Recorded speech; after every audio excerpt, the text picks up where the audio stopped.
I liked them both, and so I told them that I had an identical twin, and I dated both guys. My daughter told me that she loves when I come to visit, which really hit home. So it was nice to actually be a father and not feel like an uncle in my own house. The take again, and so he put it back in the wrapper, twisted it up, and put it back in the candy dish. So he's just gonna leave it in there.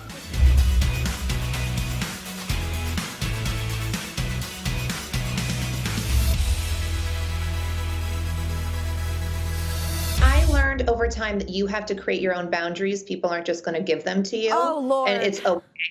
Yeah, I need a whole show about boundaries, y'all. It ain't my forte. It's not so many people's fortes, but you have to learn to feel not so guilty demanding them, because it's sad that you have to say a demand, but it turns out to be because everybody wants a piece of you. But I think the most important person that deserves a piece of you would be your babies. And you have to give them that, and it's okay to demand that. And I think anybody will understand when it comes to your children.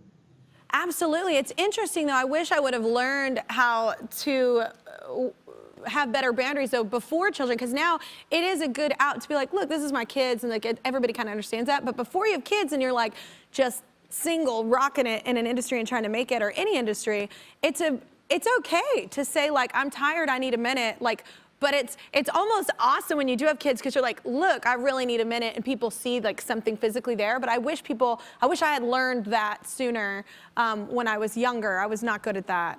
Yeah, and I agree. I think when I was younger, before I had kids, I felt so guilty to, like, I wasn't almost worthy of having a boundary because I didn't have a real reason. If that sounds so strange, but that's almost how I felt, like, oh, no one's going to really care about what my boundary is because I don't have a real responsibility or something that I need to get home to. But you do. Self-care is a good enough reason. Just because you're tired or you need a break, that's valid enough for a boundary. And I don't know if it's just because of age or I just was insecure or whatever. I just didn't feel it was okay to use that as my boundary.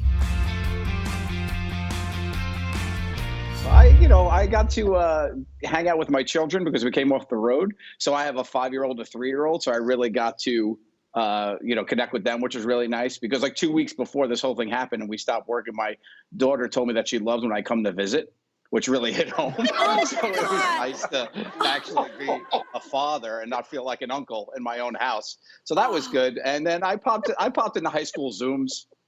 Like there was Zoom classes, and I secretly went out on Instagram, and I like hooked up with teachers and said, give me the login and I'll pop into these high school Zooms, because I know how hard it was for the teachers and the kids. So it was a fun surprise. I would pretend to be a kid messing around in the class, and then they would realize who I was, and it'd be a nice surprise for everybody. Oh, that's But my so children cool. are nice. I found this out. I didn't know this, but Will Smith is actually playing your dad in an upcoming movie, right? Yeah, so there's this film coming out this year now. It's called, or I imagine it'll be this year, King Richard, and it's very exciting. It's really about my dad and how he literally changed the game and how this started. He's a revolutionary kind of person, and I love him to death. And my mom, of course, is also featured in the movie. And, oh, there's my mom. She's the coolest lady on the planet. She's so fun.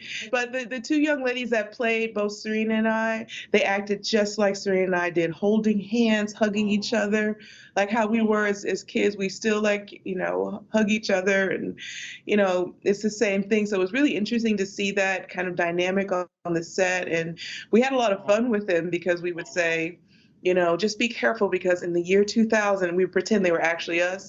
You're going to meet this guy. Don't date him. And so Just say no. we had a lot of fun. Those girls are much sharper than we ever were at that age, though. So I don't think we have to worry about them. Oh my God, that's so funny. You're gonna meet this guy and just run.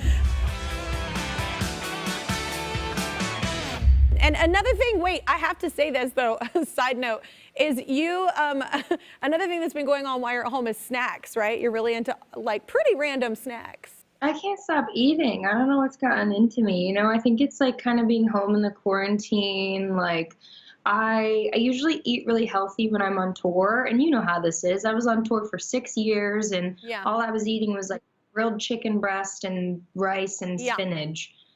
And sometimes like green room gummy bears. But I, since I've been home, I've had time to like experiment with different snacks, and I take it pretty seriously. Yeah. I love it. Well, maybe you can explain some of these snacks you've tweeted about. This one is dry Oreos are so weird to me, need dunkage, which I totally get. Like I have to, I like a cookie soaked. I'm with you. I'm like, let's just soak it a little bit. Yeah. I can't eat them dry. I don't know. I don't understand people who eat Oreos dry. They also have to be double stuffed. That's a rule for me. And sometimes I like to smear peanut butter on them, which is an old trick I learned from watching The Parent Trap when I was a young child. Yes. Oh my gosh, I love that movie. Also, I would really love your metabolism. Like, wait, what? She's like double stuffed. I'm like, oh, okay. What's your latest snack obsession? I started making Rice Krispie treats, but like without the Rice Krispies. And I know that doesn't make any sense, but I make them with other cereals. So like Fruity Pebble treats or like Cinnamon Toast Crunch treats. And they're so easy to make and they're so good. Well, Bindi and Chandler, there's no segue for this from that sadness that we just talked about, but congrats on the marriage. So what was it like, getting married in the middle of a pandemic?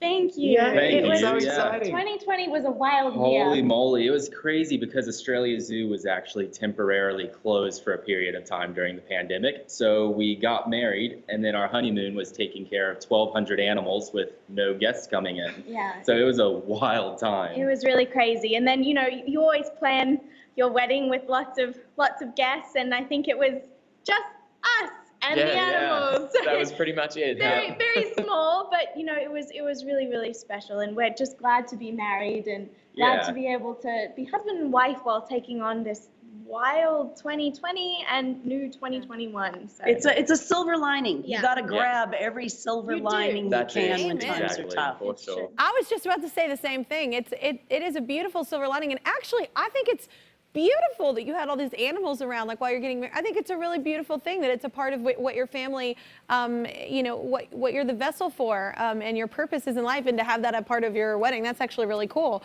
Well, Robert, how did it feel to walk Bindi down the aisle? Oh, it was amazing. It was definitely just one of the most incredible moments of my entire life.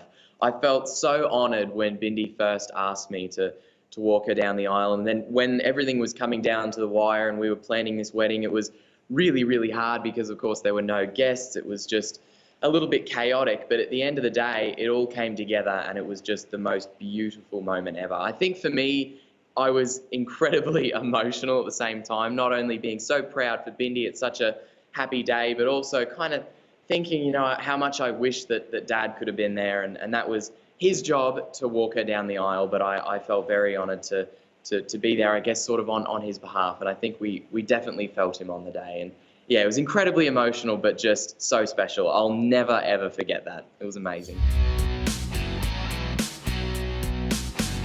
Well, early on, you worked on Seinfeld, which was one of my favorite shows of all time. What was that like?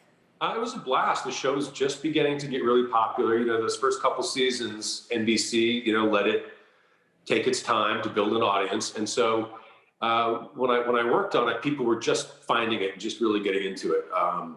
And what a fantastic cast. They were all so nice. There was a funny moment, though, in the back of the limo in between takes where Jerry reached into a candy dish that had been, it's one of those candy dishes you find in a limousine. And he reached in, pulled out a candy, was sucking on a butterscotch candy or something. And then we were about ready to do a take again. And so he put it back in the wrapper, twisted it up and put it back in the candy dish. I said, "You're just going to leave that in there?" And he said, "Yeah, next person in this limo, they'll pull it out, have it go. This one's kind of funny tasting." Nope. I don't think that's funny. I think that's gross. Just don't get in a limo that Jerry Seinfeld has been. I got to be honest with you, I'm never going to touch a butterscotch in a limo ever. So from that story alone. Hawaii is awesome, and if you're gonna spend pandemic times anywhere, Hawaii is the place to go. You like to vacation there a lot, right? I heard about that. Yeah, I come here. I had a friend that had a farm here, and I come to visit her a lot. And so I've been here many times, but in Maui, but haven't been to Kauai that much, and I really like this island too. But many vacations here. Yeah. And I've had all sorts of crazy experiences here. Oh, well, okay, now that's a setup. So wait, what kind of crazy things? Oh, wait, I shouldn't have said that. Now it's going to sound really uninteresting. Quite a few years back, I did come to Hawaii, and when you come and you're on vacation alone, you can kind of like create anything you want. And I ended up like meeting these two guys that were best friends, and I liked them both, and so I told them that I had an identical twin, and I dated both guys for 2 weeks. What? 2 weeks. That seems exhausting. No, it was just I don't know if I would have the guts to do that now, but at the time it really was it was a sort of a great decision because when you're younger you can just get away with anything, but oh my gosh, I don't know. I want to see that movie. Okay. Do you think you'd fall for that, Peter? Oh, I have a twin, and then there was like. Well, I'd have to find out which twin I like best. So, at least twice. You have to try both to find out what. Nice answer.